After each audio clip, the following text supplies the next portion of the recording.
From thundering hordes to Death Star Superlaser, a whole lot of AI, and Alexa, go away.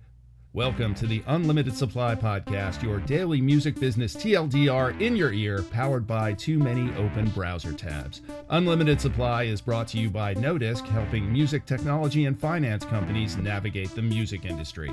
It's another Tech Tuesday, June 25th, 2024, and I'm Lars Murray. Before we dive deep into the tech, yesterday, we reported on Spotify's new music-only tier of $10.99, and we also predicted that Spotify would employ dark patterns, i.e. make it really difficult to effectively downgrade your account to that tier. Sure enough, we were right. In order to get to the tier, you have to sign up for the full-price premium tier and then back yourself down. Big ups to Digital Music News for publishing a handy-dandy guide to the steps you have to go through to do that. Links in the show notes. So, let's do the Tech Tuesday thing. Well, the predicted thundering hordes of litigators have descended upon Suno and Udio, the generative AI music platforms, whose training data is, shall we say, of unknown provenance. The litigation combines Sony Music, UMG, and Warner, and it crosses the streams through the RIAA. Credit to Kristen Robinson from Billboard for having seen it coming before the end of last week. She updated a story yesterday, and also credit to Digital Music News, which lays out the main points of the lawsuit in another handy-dandy 6-bullet-point article. The lawsuit is accompanied by a guest article in Billboard from RIAA head, old friend Mitch Glazier, providing some context to the lawsuit. The piece acknowledges some of the promise and positive things that can be achieved through AI, proving that the RIAA has evolved its messaging quite a bit since the dark days of home taping and Napster. It even includes this touche moment regarding Suno and Udio's claims that training data constitutes fair use. Quoting Mitch, if they really believe their own fair use rhetoric, if they really believe what they're doing is legal, why would they work so hard to hide the ball? Ouch. Touche. The thing is that while Suno is ready to be sued and has a war chest of $125 million, and though they claim not to be infringing in a, quote, fuck the police, unquote, type of way, the problem is that in this case, the police have a say in the matter. And maybe it's less a thundering horde and maybe a Death Star Superlaser. Choose your metaphor. This action movie is just starting. On the ethical use of AI side, a couple of weeks back, Musical AI, the company formerly known as SOMMS, I think that's how to pronounce it, announced that it had launched a platform for the ethical sourcing of AI. I mention it now because the company, co-founded by old friend Adell and advised by old friend Vickie Nauman, exists as a direct counterpoint to the way that Udio and Suno have launched their companies. Music Business Worldwide had the story in case you missed it. And in a rare case of doing the right thing, Meta has launched its own ethically sourced generative AI platform too. It's called Gen, Jen. Is it just me, or is music starting to sound like the food industry? It's ethically sourced farm-to-table AI from the folks who brought you FOMO.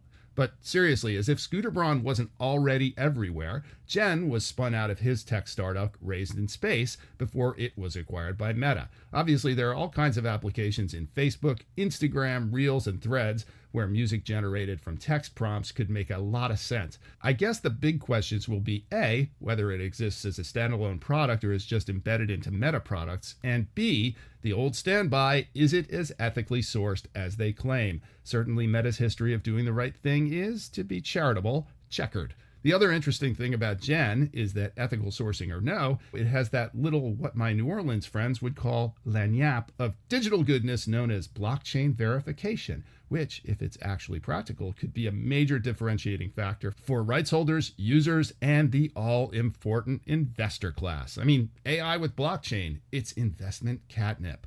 Talk about combining streams. Get that metadata shit together, people.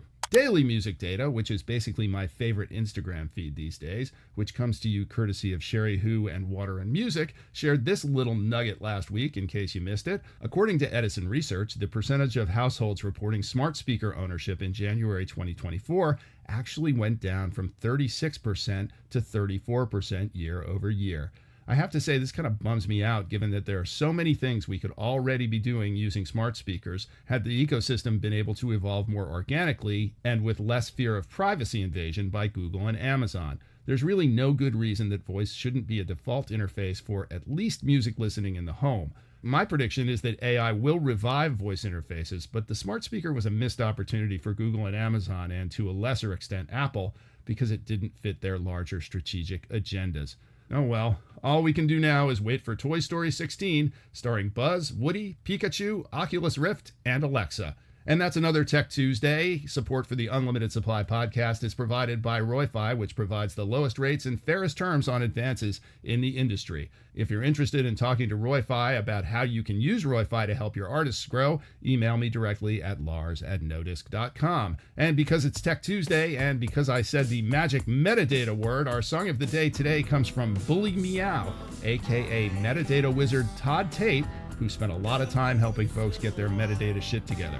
It's a twisted little piece of dobro pop called Summer Days, and it's what comes out of Todd's fevered mind when he's not thinking about CWR codes, ISRCs, and ISWCs.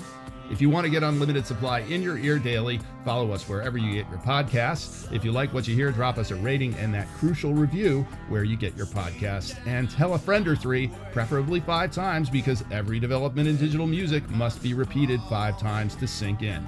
Links are in the show notes, and you can hit me up on LinkedIn to tell us what you think about the show, to feed us info, to feed us lunch, and to tell us what we're missing out on. I'm Lars Murray, and remember, in this business, no conflict usually means no interest. Tomorrow's Viral Wednesday. See you then.